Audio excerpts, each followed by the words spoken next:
Rolling. हाय सुम्बुल, सबसे पहले welcome to the channel.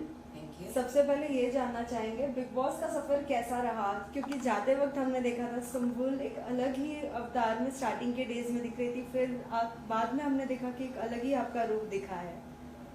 I think कि वो बहुत डिफरेंट जर्नी रही ऑफ कोर्स, एंड जैसा मैंने एक्सपेक्ट किया था वो कहीं से कहीं तक बिल्कुल वैसी नहीं थी। पर एक चीज़ मुझे अच्छी लगी कि हाँ, मुझे मतलब लर्निंग एक्सपीरियंस था, बहुत चीज़ें सीखने को मिली। उसके साथ साथ एक ये चीज़ हुई कि वो बहुत रियल जर्नी रही कि स्टार्टिंग में भले ही मैं फिट इन नहीं कर पा रही थी, देन कुछ और चीज़ें हो गई जिससे मैं और ज़्यादा it was more like a downfall for me, and then वहाँ से वापस से ऊपर आना, एंड सो आई थिंक कि it was a natural journey. तो उस चीज़ की मुझे थोड़ी खुशी है कि हाँ, एक रियल जर्नी थी मेरी। अभी हम देख रहे हैं कि बहुत से ऐसे आपके फैंस हैं जो बोल रहे हैं कि सुम्बुल को नहीं निकलना चाहिए था, वो डिजर्विंग थी, ट्रॉफी उनके हाथ में होनी चाहिए थी। क्या लगता है आपको, ऐसा कौन सा व्यक्ति है जो अभी भी अंदर है और वो डिजर्विंग नहीं है? ऐसे खैर मैं किसी का वो नहीं लगा सकती कि मतलब कि ये डिजर्विंग नहीं है। They are inside and they still there, there must be a reason that they are there. It's just that कि हाँ, मैं अपने आप को मानती हूँ कि मैं डिजर्विंग थी और मैं और आगे आनी चाहिए थी, मैं जीत भी सकती थी। पर ये मैं नहीं बोल सकती हूँ कि किसको नहीं जीतना चाहिए, कौन डिजर्विंग नहीं है, टू बी ऑनेस्ट। लेकिन फिर भी सुम्बुल एक ऐसे होता है ना कि बाहर से लोग आपको देखते हैं, आपका गेम देखते हैं, उनको पसंद आता है आपका गेम, लेकिन कुछ लोग ऐसे होते हैं कि जो बिना गेम खेले भी आगे बढ़ते जाते हैं। आपको ऐसा कोई व्यक्ति लगा अब तक? बिना गेम खेले आगे तो मैं भी बढ़ी, मतलब मैंने कोई गेम नहीं खेला, मैं दिल से चली हूँ अंदर। पर उसके साथ मैं अगर एक नाम लेना चाहूँ तो मेरी नज़र में शालीन, और उसका कारण बहुत सिंपल सा है कि अ, शालीन का मतलब मैंने स्टार्टिंग से चिकन के अलावा कोई और मुद्दा देखा नहीं था। Is a nice guy, and कुछ और मुझे ज़्यादा गिला शिकवा नहीं है, ऐसा कुछ मैं मन में लेके नहीं घूम रही हूँ। जस्ट दैट कि आई थिंक कि उनका वो जो लव एंगल उन्होंने चलाया, फेक लव एंगल या जो भी था वो, आई थिंक उसके भरोसे वो इतना लंबा आ गए and he still there. So I think कि वो थोड़ा सा कि शायद मैं भी अगर कोई लव एंगल खेलती तो मैं आगे तक पहुंच जाती, फिनाले तक पहुंच जाती, या फिर मैं सिर्फ कैमरा में दिखने के लिए कुछ भी फालतू के मुद्दे उठाते रहती, गंदगी करती या नीचा दिखाती, तो शायद मैं आगे पहुंच जाती। पर मुझे ये सब चीज़ें सही नहीं लगती हैं करना, to be honest.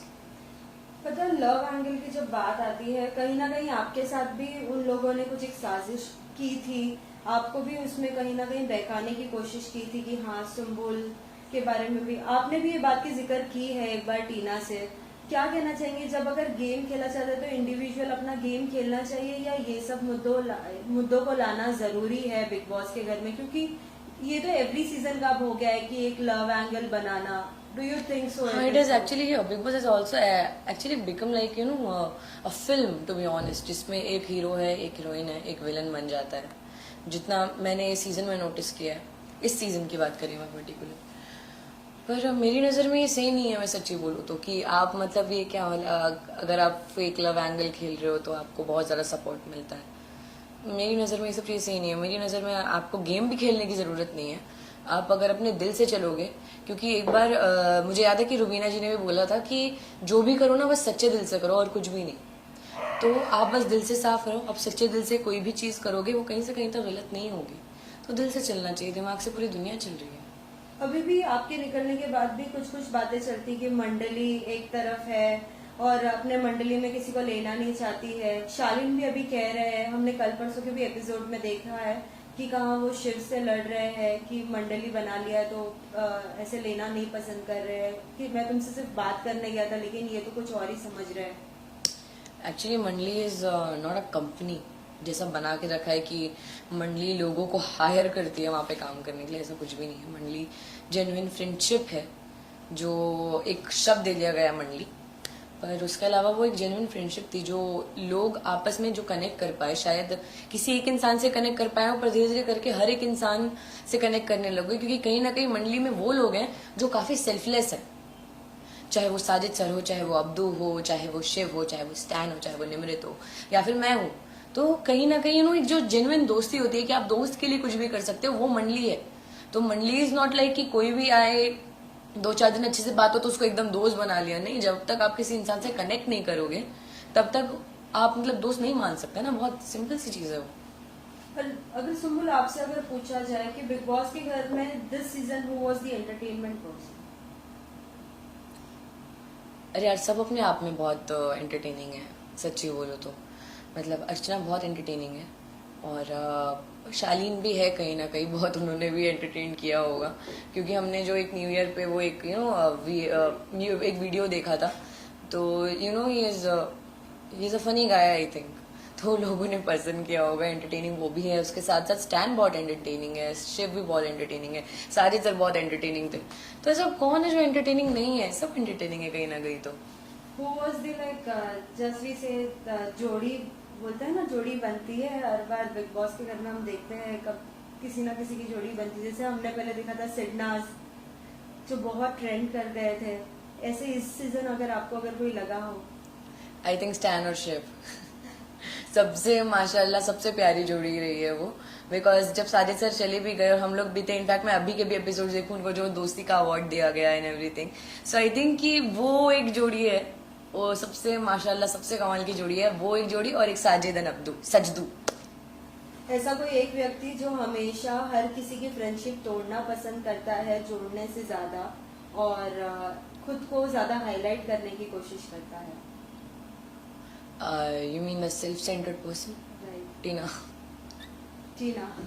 Why do you think so like that? Because I think he she is very self centred, she wants कि हर एक चीज उनके इर्द गिर्द हो, जिसके लिए उनको एक बड़ी ही रानी के सिंहासन पे बैठाया गया था, विच इज एक्चुअली राइट, कि उनके थोड़े रानियों वाले एकदम नखरे मुझे लगते हैं। इट्स नॉट दैट कि मुझे कुछ पर्सनल प्रॉब्लम है उनसे, नहीं, because for me show is ended, पर अभी जो आपने मुझे कारण दिया उसके हिसाब से और कोई है नहीं घर के अंदर। मैं ये उन पे इल्ज़ाम नहीं लगाऊंगी कि वो दोस्ती तोड़ती हैं बनाने से ज़्यादा, पर कहीं ना कहीं वो सेल्फ सेंटर्ड मुझे बहुत लगी। फिर साथी सुम्बुल, हाल ही में हमने जब टास्क देखा था, जो टास्क में 3-3 लोगों की ही जोड़ी चलेगी, लेकिन उसमें आपके ग्रुप ने आपको नहीं चूज किया। आपको क्या लगता है, आपको वो टास्क करना चाहिए था या नहीं? क्योंकि बिग बॉस के घर में कुछ टास्क ऐसे होते हैं जो बहुत ही ज्यादा लाइक सहन शक्ति अपने अंदर रखनी पड़ती है टास्क करने के लिए। आपको वो आई थिंक वो टास्क मैंने बिना किए भी किया था, लोगों ने वो देखा होगा कि मैं कितना ज्यादा इन्वॉल्व थी उस टास्क में। पर उसके साथ साथ जब मैंने अपने दोस्तों के चेहरे देखे टास्क के बाद, तब मुझे लगा कि अच्छा हो मैंने नहीं किया। पर ये है कि हाँ, मैं ऑफकोर्स करना चाहती थी, पर उसके एक दिन पहले जो नॉमिनेशंस हुए थे, तो कहीं ना कहीं मुझे ये लग रहा था कि मेरे कारण ये चीज हुई है, तो नेक्स्ट डे उस टास्क में मैंने भी ज्यादा फोर्स नहीं किया, या मैंने ज्यादा फाइट बैक नहीं किया कि नहीं मुझे जाना है, बिकॉज अगर कहीं ना कहीं मेरे कारण कुछ और गलती होती, कुछ भी होती, मुझे इतना विश्वास था कि नहीं छूटेगा विश्वास मुझे, लेकिन नॉमिनेट वाले में भी था। सो यू नेवर नो कि क्या हो जाए, तो वो चीज मुझे थोड़ा डर लग रहा था कि नहीं यार, एक चीज मैं ऑलरेडी कर चुकी हूँ, तो यहाँ पे मैं रिस्क नहीं लेती, तो मैं खुद अपनी मर्जी से ही नहीं गई थी। बार बार आपको लोग कहते थे कि सोई हो, अब तो जाग जाओ, अब तो जाग जाओ। ये सुन सुन के आपको कुछ अजीब नहीं लगता था? क्योंकि हर कोई ये घर में तो बहुत सारे ऐसे लोग थे जो सोए हुए थे, जो अब तक आगे बढ़ गए। मुझे बुरा लगने लगा था बीच बीच में कि मतलब अभी तो मैं जगी हुई है, जब मैं जगी थी तब भी बोलते थे कि सोती रहती है, मतलब मेटाफोरिकली बात कर रही हूँ। तो वो चीज़ मुझे लगी कि यार अब तो मैं अच्छे से कर रही हूँ, अब तो मैं हर जगह इन्वॉल्व हूँ, अब मुझे क्यों बोल रहे हो? वो चीज़ थोड़ी बुरी लग रही थी। और फिर क्या होता है ना कि आपको कोई भी, चाहे वो शेखर सर हो, चाहे सलमान सर हो, कुछ भी आके बोले, वो एक अलग चीज़ हो जाती है। पर वही चीज़ जब कंटेस्टेंट्स आपके सामने रिपीट करते हैं, आपको नीचा दिखाते हैं वो बोल बोल के, तब ज्यादा बुरा लगता है, because you can not say anything, just that कि आपको खुद को पता है कि आप कितने इन्वॉल्व रहे हो, तो बुरा लगता था। But after a point I just एक हो गया था कि अभी छोड़ो, मेरे को अभी इतना कर लिया फिर भी कुछ नहीं हो रहा, तो मेरे को इन्वॉल्वमेंट चाहिए ही नहीं, मेरे को होना ही नहीं है। पर फिर आया टॉर्चर टास्क, जिसमें मैं कुछ भी मतलब I couldn't control my self, because वो लोग बहुत गलत कर रहे थे। एक ऐसा व्यक्ति जिसके साथ आपकी जर्नी बहुत ही अच्छी रही, अगर किसी एक को अगर चूज करना रहा तो? साजिद सर। क्यों, रीजन? बिकॉज वो मतलब एकदम फादर फिगर हो गए थे मेरे लिए घर के अंदर। मेरे को उनसे डांट खाने में डर भी लगता था, और उनके लिए खाना बनाने में खुशी भी मिलती थी, उनके साथ मस्ती करने में मजा आता था। सो वो मतलब एक फैमिली काइंड ऑफ एक अपनापन वाली फीलिंग होती है, तो I has to feel very protected and very safe उनके पास में। सुंदर, पता है आपके इतने फैंस थे कि इतने फैन पेजेस बनाए, पूछो मत। लेकिन है ना, लोगों की एक शिकायत थी कि अगर आप शालीन को नहीं पसंद करती, उनकी कुछ हरकतें नहीं पसंद करती, फिर भी उनका काम करना क्यों पसंद करती थी आप? क्योंकि कहीं ना कहीं टीना भी एक हद तक ऐसे चिढ़ के फिर वो पीछे हो जाती थी। मतलब स्टार्टिंग की बात करें आप? जी। वो क्या होता है ना, मेरी नजर में जो चीज है कि एक दोस्ती में, आपके दोस्त में जरूरी नहीं है कि आपका दोस्त एकदम परफेक्ट हो, उसमें कोई फ्लॉ ही ना हो। सो दोस्ती होती यही है कि आप सामने वाले की खामियां जानते हो, वो जो जहां जहां गलत है, जो जो बुराई है वो आप जानते हो, लेकिन उसके बावजूद आप उसको एक्सेप्ट करते हो। मेरी नजर में दोस्ती वो है। आप उसको समझाते जरूर हो, पर मेरे और शालीन में ऑफकोर्स एज डिफरेंस बहुत ज्यादा था, तो कहीं ना कहीं मुझे बोलने में भी लगता था कि यार ये इंसान ऑलरेडी समझदार है, जो मुझे बाद में लगा कि नहीं है। पर स्टिल मेरे लिए स्टार्टिंग में वही चीज थी कि यार he is my friend and whatever, like कुछ भी बुराइयां हो, I should accept him the way he is, because दोस्त है मेरा, सो वाई नॉट। मेरा ये सोचना था। पापा की बातें कितनी इम्पोर्टेंट लगी, क्योंकि कहीं ना कहीं निमृत को भी हमने देखा था, उनके पापा ने भी उनको कुछ सुझाव दिए थे, लेकिन उनके लिए वो सुझाव इम्पोर्टेंट नहीं थे। लेकिन आपके पापा का एक टाइम हमने ऐसे भी सुना कि उन्होंने बोला था सुम्बुल को वोट ना करो, लेकिन आपके परफॉर्मेंस में कुछ चेंजेस आए, राइट? आई थिंक कि निमृत के लिए ऐसा नहीं मैं बोल सकती, क्योंकि वो ऑफकोर्स की इम्पोर्टेंट नहीं थे, उनके पापा ने जो बोला। पर एक चीज हो जाती है जो शायद मैंने भी सेकंड वीक में की थी, कि हमें कहीं ना कहीं ये लगता है ना कि हम वो जिंदगी जी रहे हैं, बाकी लोग वो जिंदगी देख रहे हैं, तो हम क्या चीज फील कर रहे हैं वो हम जानते हैं। उस चीज में हम गलत हैं, वो मैं भी मानती हूँ, एंड आई गेस वो निमृत भी मान रही होगी। पर उसके साथ साथ वही एक जो फीलिंग होती है ना कि मैं ये चीज देख रही हूँ, मैं पूरा जिंदगी जी रही हूँ, और मैं अभी तक अपने हिसाब से करते आई हूँ सब चीज, तो थोड़ा वक्त लगता है हर एक चीज को एक्सेप्ट करने में। क्योंकि मैंने भी एक्सेप्ट नहीं किया था जब पापा ने सेकंड वीक में आके मुझे बताया था, जबकि मुझे लगा था कि टीना शालीन मेरी सबसे अच्छी दोस्त है। पर यार वही चीज गलत हुई। पर बाद में जब वो कन्फेशन रूम वाली चीज हुई, तब साजिद सर ने मेरा बहुत साथ दिया, क्योंकि मैं वो इंसान नहीं हूँ कि मैं एकदम रूडली मुंह पे बोल दूं कि जाओ मुझे बात ही नहीं करनी है, ऐसा मुझसे वो होगा ही नहीं। पर फिर भी कहीं ना कहीं मुझे थोड़ा स्ट्रिक्ट बनना पड़ा, जिसमें साजिद सर ने मेरा बहुत साथ दिया। वेल, जब आपके पापा से भी बात हुई थी, उन्होंने कहा था कि सुम्बुल को इसलिए मैंने भेजा है कि कुछ थोड़ा इंडिपेंडेंट रहे, कुछ नया सीखने मिले। आपसे जानना चाहेंगे, बिग बॉस के घर में जाने के बाद क्या कुछ बदलाव आपके अंदर आए हैं और क्या कुछ आपने सीखा है इतने कम उम्र में? आई थिंक मेरे पेशेंस लेवल और हाई हो गए, और अब अगर मुझे कोई भी मेरे बारे में बुराई करना चाहता है, कुछ भी बोलता है, कुछ भी बोलना चाहे, तो मुझे बिल्कुल फर्क नहीं पड़ेगा। अंदर से मैं बहुत सुन के आई हूँ, जितना नहीं सुनना चाहिए था वो भी सुन के आई हूँ। सो या मुझे नहीं लगता कि अब मुझे उन चीज़ों से फर्क पड़ेगा, बिकॉज एक सहन शक्ति और बढ़ गई है, पहले भी थी, अभी और ज़्यादा बढ़ गई है। उसके साथ साथ हम gonna be little more reserve now, क्योंकि मैं हर एक इंसान के साथ बहुत पोलाइट रही हूँ हमेशा से, मस्ती करना ये सब। पर ज़रूरी नहीं है कि हर एक इंसान को मस्ती समझ में आए, क्योंकि वो कई बार गलत तरीके से भी समझा गया है। तो या अब किसके साथ फ्रेंडशिप नहीं रखना पसंद करेंगे और रखना पसंद करेंगी? After all, like big boss के विजेता के बाद तो आप सभी एक साथ मिलेंगे, तो आई थिंक एक्सेप्ट फॉर टीना शालीन सबके साथ मैं दोस्ती रखना चाहूँगी। अगर फिर भी अगर वो सामने से दोस्ती का हाथ बढ़ाते हैं तो आप पसंद करेंगे? नहीं, मुझे नहीं लगता वो लोग बढ़ाएंगे, पर अगर बढ़ाए तो भी नहीं, सॉरी। वेल, सुम्बुल, एक और चीज जानना चाहेंगे, क्या लगता है बिग बॉस की ट्रॉफी किसे जीतना चाहिए? कौन डिजर्विंग है जो स्टार्टिंग टू लास्ट तक जिसकी मेहनत पूरी तरीके से रही हो? अगर मैं मेहनत की बात करूँ तो फिर शिव, और मतलब दोनों ही मेरे दोस्त हैं, शिव स्टैन। मैं तो बोलती दोनों को जिता दो, पर दोनों ही इतने माशाल्लाह प्यारे हैं और दोनों इतने डिफरेंट है एक दूसरे से भी। सो मेरे हिसाब से डिजर्विंग डिफरेंट लोग हैं, जिन्होंने हर एक सिचुएशन को बहुत डिफरेंटली हैंडल किया है। प्रियंका ऑफकोर्स बहुत स्ट्रांग प्लेयर है, पर उसके साथ साथ उनका एक ही तरीका है, वो झगड़ा करने वाला। पर शिव का वो तरीका नहीं है, ना ही वो स्टैन का तरीका है। स्टैन अपनी बात बोल के निकल जाता है, उसको नहीं फर्क पड़ता सामने वाला क्या सोच रहा है। सो आई थिंक स्टैन और शिव बहुत डिफरेंट है, तो मेरी नज़र में तो शिव या स्टैन को ही होना चाहिए ना। अगर अभी भी अगर आँख खोलना अगर रहा किसी का, जितने भी अभी कंटेस्टेंट है घर में, अगर किसी एक को अगर कुछ सुझाव देना हो कि अगर आपके साथ ये गलत हो रहा है, आप प्लीज हट जाइए ये चीज करने से, तो किसे आप सुझाव देना चाहेंगे? मैं किसी को सुझाव नहीं देना चाहूंगी, कि मुझे मालूम है कोई मानेगा भी नहीं। वो घर ही ऐसा है, इसको किसी को कोई जो भी बोलो, कोई मानने को कभी जीवन में नहीं मानेगा। आपने बहुत सपोर्ट किया है, जैसे कि अब तो मैं आपको क्या ही बोलूं, ऐसा लग रहा था कि आपके दोनों भाई है शिव और स्टैन, उन दोनों के लिए आपने इतना टास्क में बोला है, भले वो बाल्टी टूट गई थी, चाहे वो फिशेस वेस्ट हुए थे।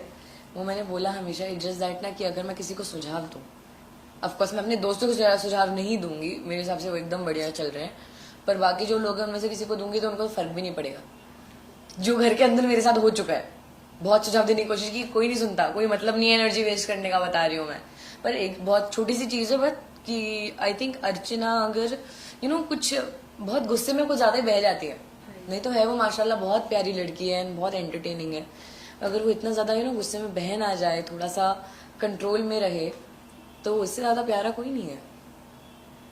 साथ ही बिग बॉस के घर में क्या कुछ नहीं मिला था आपको, as in like food dishes and all, बाहर आने के बाद क्या कुछ पसंद करेंगे आप? मैं अभी रोज क्या क्या खा रही हूँ। मैंने KFC खा लिया आते ही साथ, then next day McDonald's, cold coffee, और कल मैंने चाइनीज खाया है एंड मोमोज खाए कल मैंने। और मैंने क्या खाया था, हाँ मैंने मटन खाया कल, और अभी मैं व्हाइट सॉस पास्ता खाऊंगी, और इसके बाद मैं बाहर निकलते ही साथ ये सब खत्म हो जाएगा जब पानी पूरी खाऊंगी। आपकी सिस्टर से भी हमने बात की थी, उन्होंने बोला था कि लाइक सिस्टर आप लोगों में बोलते हैं अपी बहन, अपी बोलते जी, बोला था कि हमने तो कभी देखा नहीं था दी को ऐसे रोटी बनाते हुए एंड ऑल, अब तो देख रहे तो अब तो एकदम ही बदल गई है। क्या कुछ आपकी सिस्टर ने आपको कहा? आई थिंक कि वो मतलब उनको भी बिलीव नहीं हुआ पापा और साने को कि मैंने इतना अच्छा खाना बनाना कहाँ से सीखा, क्योंकि मैं खाना थोड़ा बहुत बनाती थी घर पे ही, बट कि मतलब शूट करते हैं जब, तो शूट करने के टाइम पे इतना वक्त नहीं मिल पाता है, तो मैंने कभी ज्यादा खाना बनाया नहीं। पर हाँ रोटी गोल बनानी आती थी मुझे। उसके साथ साथ काफी चीजें मैंने घर के अंदर एक्सपेरिमेंट की जो सही निकल गई, चाहे वो चिकन पुलाव हो, चाहे वो मटन पुलाव हो, चाहे मैंने मटन एक बार बनाया था वो हो, या फिर मैंने पोहा तक एक्सपेरिमेंट किया था घर के अंदर, जो सबसे वो ऐसा हो गया था कि सुम्बुल सबसे अच्छा पोहा बनाती है घर के अंदर। तो एक्सपेरिमेंट्स के चक्कर में मैं एकदम बहुत बढ़िया हो गया मेरे साथ, तो मैं तो बड़ी खुशी हो गई थी, मुझे बोला वाह मजा। बिग बॉस के घर के बाद बहुत से लोगों को प्रोजेक्ट्स मिले हैं, अभी हाल ही में हमने देखा है कि अंकित एक शो में हाँ अंकित गौतम है। आप अगर पसंद करती है तो किस तरीके का शो पसंद करेंगी और करना चाहेंगी? मैं फिलहाल मैं चाहूंगी कि मैं वेब शोज पे या मैं फिल्म पे ज्यादा फोकस करूं फिलहाल के लिए। नहीं तो अगर मुझे एक अच्छी स्टोरी के साथ एक अच्छा बड़ा शो ऑफर होता है टीवी के लिए भी, then why not. It's just that कि मैं थोड़ा कुछ डिफरेंट करना चाहूंगी अब। एक इमली के कैरेक्टर से ऑफकोर्स बहुत अलग, और मेरी पर्सनालिटी से बहुत अलग, जैसा लोगों ने बिग बॉस में मुझे देखा है, क्योंकि उन्होंने उसमें भी फर्क देखा है कि मैं इमली में कैसी थी और मैं बिग बॉस में कैसी थी, उनपे भी बहुत बड़ा फर्क है। तो उसके भी अलावा मैं कुछ और एक मैं खुद को चैलेंज करना चाहूंगी, एक चैलेंजिंग रोल चाहिए मुझे, तो मैं वैसा कुछ चाह रही हूँ। क्या बिग बॉस के घर के बाद कुछ फैन से मिली है अब तक? हाँ मतलब अभी गई थी मैं जरा सा मतलब मॉल एक, तो थोड़े ऐसे अभी ऐसा हो गया है कि सब लोग ही पहचान ले रहे हैं। कैसे रिएक्शंस थे? मतलब सब बहुत ऐसे खुश हो गए थे देख के, सब बता रहे थे कि जिस दिन मैं निकली थी एपिसोड्स देख के, उनके सबके घर वाले रो रहे थे कि मैं चली गई बाहर, कि उन सब ने बोला कि मैं बहुत डिग्निफाइड वे में रही हूँ घर के अंदर। मुझे ऐसे दिल को खुशी हुई देख के, पर वही है कि अभी सब पहचाने जा रहे हैं, मुझे समझ नहीं आ रहा मैं कहाँ जाऊँ। मैं अकेले कहीं नहीं घूम सकती, और थोड़ा सा ऐसे खुशी हो रही है, मतलब वाह। सुम्बुल, एक आखिरी सवाल, हम हमेशा देखते थे कि कोई अगर किसी के फैमिली के बारे में अगर कुछ बोलता था तो हर कोई स्टैंड लेता था और हर कोई बोलता था कि आप नहीं बोल सकते ऐसे। शालीन ने भी अपनी एक्स वाइफ के लिए भी स्टैंड लिया था, लेकिन जब जब अंकल की नकल अगर निकाली जाती थी तो आपने क्या कभी कुछ किसी को बोला है? कि जब कोई भी किसी की फैमिली तक जाता है, जैसे कि टीना गई थी मेरे डैड तक और अर्चना गई थी, तब लोगों ने मेरा रिएक्शन देखा है। एक झगड़े में किसी की आप इज्जत उतारने लग जाते हो, उससे वो इज्जत उतारते उतारते जब आप उसकी फैमिली पे जाते हो वो एक अलग चीज है। पर जो पापा की एक्टिंग करना, जबकि वो मेरे पापा की एक्टिंग है भी नहीं, बिल्कुल वैसे बात नहीं करते, पापा पूरी दुनिया जानती होगी, पर उसके साथ साथ वही चीज है कि वो एक फन स्पिरिट में होता था। मैंने जब फारा मैम आई भी थी, मैंने फारा मैम को पूछा भी था कि अगर पापा को बुरा लग रहा है, बिकॉज मैंने पहले एक बार स्टैंड को बोला था, तो फारा मैम ने बोला कि नहीं पापा इज ओके, तो एज लॉन्ग एज पापा इज ओके, पापा is taking all of this fun sportingly, तब तक मुझे कोई प्रॉब्लम नहीं है। और जिस दिन मैं घर के बाहर आई हूँ उस दिन मैंने एपिसोड में देखा था कि स्टैंड बोल रहा था कि उसको बुरा लगता है कि जितने बार उसको बोला जाता है कि पापा की एक्टिंग करो। सो या मतलब वो एक सबूत है सब लोगों के लिए कि जिसको बोला जा रहा है करने के लिए उसको भी थोड़ा वियर्ड लग रहा है कि यार क्यों करा रहे हो, पर as long as my father is taking all of this in a sporting way, then why not, I am happy, he is happy, I am happy. Lastly Sumbul के अंदाज में क्या कुछ कहना चाहोगे उन सभी फैंस को जिन्होंने इतना सपोर्ट किया है सुम्बुल को? आई थिंक उनके लिए कुछ भी बोलना कम पड़ जाएगा, बिकॉज इतना ज़्यादा प्यार दिया है मुझे इतने वक्त तक, और रात दिन पूरी मेहनत करके मेरे पीछे लगे हुए थे वोट्स एंड एवरीथिंग। सो मैं बहुत लकी हूँ, मुझे ऐसा लगता है कि मुझे इतना सारा प्यार मिला है एंड फैंस नहीं बोल सकते, एक पूरा फैमिली बन गई है मेरी बार. सो आई फील वेरी ग्रेटफुल. बहुत अच्छा लगता है देख के. Thank you so much. Thank you.